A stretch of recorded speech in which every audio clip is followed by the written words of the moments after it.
That's Leslie. And that's Christy. And we're going indie. Yay!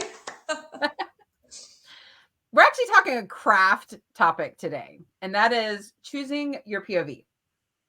So let's start with what's POV. Okay, so it's who's telling the story, and I just finished a book for my book club. Point of view. Yeah, point of view. So there can be more than one POV in a book, and I just actually read a book for book club, and an octopus had a POV, which scared me at first because I don't generally do animals, but it was really good. So I will say that. I'm not usually a fan of the animal POV unless it's like there was a book I read where like it was all animals, like then that's a little different. But the ones where it's like just the dog randomly has one and like the rest of his people, it usually is weird. But I don't know. Octopuses are really smart, so maybe he was really smart too, and it was funny because he was so smart. Yes. So let's talk about the options of like your POV. Generally speaking, you've got, I would say, there's about 3 options. You've got third person past, right, first person past, and first person present. Those are generally the 3 options you see in fiction books. Yes. Now, I will say this about it. A lot of authors, not a lot, but there are authors, and I'm probably going to be one of them very soon as I do some edits on some revisions on some old books. Well, they'll have one character will be first person POV. And then if they have other characters that are going to have POVs, they'll do those in third person. So I just read a book that came out this summer, and the author, the main character or the female character, I wouldn't even say his name, was first person POV. And then the male character was third person. So that and both when I've seen that done, they're both done in past. Yeah. Oh yeah. Yeah. They were both past. They were both past. And third person past. And I just like personally, I find it a little weird. Like it's a little weird to me. The first person I distinctly remember seeing do it that way was Joanna Politano. Did it, and I was like, this is strange. Like it jarred me like right when it switched back and forth. But then like once I got to read it, it was fine, but it would jar me every time it switched. But that's a reader preference. That's just me.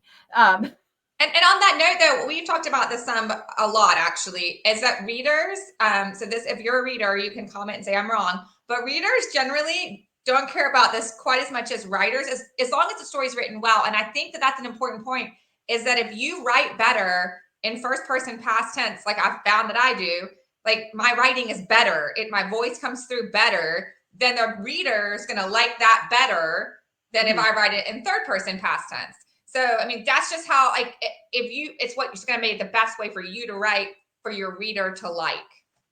Right. So we actually had a whole conversation a couple years ago and changed your POV.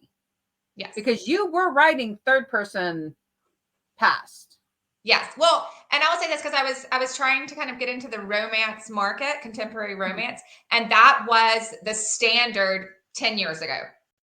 Period. Yes. 2 POVs, pretty much. Third person past, end of story. That's it. And so as I kind of found that I wasn't really writing romance so much, I also found I was writing a little more women's fiction than I was writing. But there's romance. a heavy romance in it. I'm just going to say. Heavy romance. There's a heavy romantic subplot in your women's fiction. Yes. Like it's very romantic. It's right there in the gray area. Yes. Well, I think most readers, we're not going to get into this. We're not going to talk about genre, but just that most readers would say it was romance. So there you go. Probably. But so I switched. Yeah, I started writing it in a different way. And you've even said like, I want to read that scene that you wrote in a book like way back that's in third person. I want to see it in first person past tense. And I'm like, yeah. So I mean, that's what I'm going to eventually do. So, but you started writing. Now you do crazy things. I do crazy things. And you're 2 different genres because y'all don't know Christy writes. So we have to do a genre episode. We will have to do a genre episode. Yeah, she writes. But I write historicals. I write my historicals in third person past, which is the expectation. That's the general thing for historicals. They're written third person past. Very few historical writers are writing in first person. That's not a common thing right now. And so I write my historicals in third person past, but I write my contemporaries in first person present.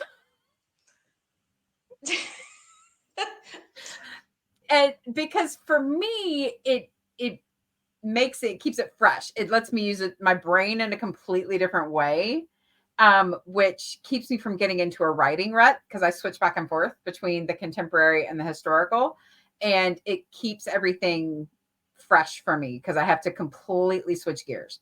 But I don't know that I would recommend that to somebody. Like, you can try it and see if it works for you because it works for me. But I do have to do a lot of fixing. I tend to drop in and out like when I first switch gears, and I'm like, okay, now I'm working on my contemporary draft. The first few times I'll slide into third person past and I have to do a lot of editing, but it works for my brain. But yes, I do completely switch gears. And I think that first person present is kind of expected if you're writing rom-com. Mm-hmm. Which is what my contemporaries are. My contemporaries are romantic comedies. And right now, first person present is what a lot of those are written in. Yeah, I would say most. I mean, I will say, so I read, I love Catherine Center. She's got a lot of Netflix movies right now. And she writes in first person past tense, one POV. And her book this summer was called The Rom-Comers. And you're like, I was like, okay, that's interesting. But I'm like, good, me too. Yes. So I think when it comes to picking your POV, it's got to be what is your reader going to expect? That's one thing to consider, but also very much consider what do you write best in? Because that was the big thing for you when you were writing in third person past, you would end up falling into this stilted, yes, very, very hard writing. And when you switched it to first person past, it just kind of all flowed better. So I think don't be afraid to experiment, try different things, find what you can tell your story in best. So I think it's a combination of author ability and reader preference, and you find the best POV for you. That's it. I don't want to say anything I think that's it. Unless you're writing a choose your own adventure book, and then you get to write in the second genre. person, and that's just like all kinds of different things. But let us know, what do you if you're a reader, do you care what tense it's in, like what POV it's in? Tell us in the comments, because like I know some people are like, I can't stand reading first person, or like, you know, whatever. Tell us your preferences. If you're a writer, tell us how you found your POV. Like, how did you find the best POV for you to write in? And pop it in the comments below. Yeah. Can't wait to read it.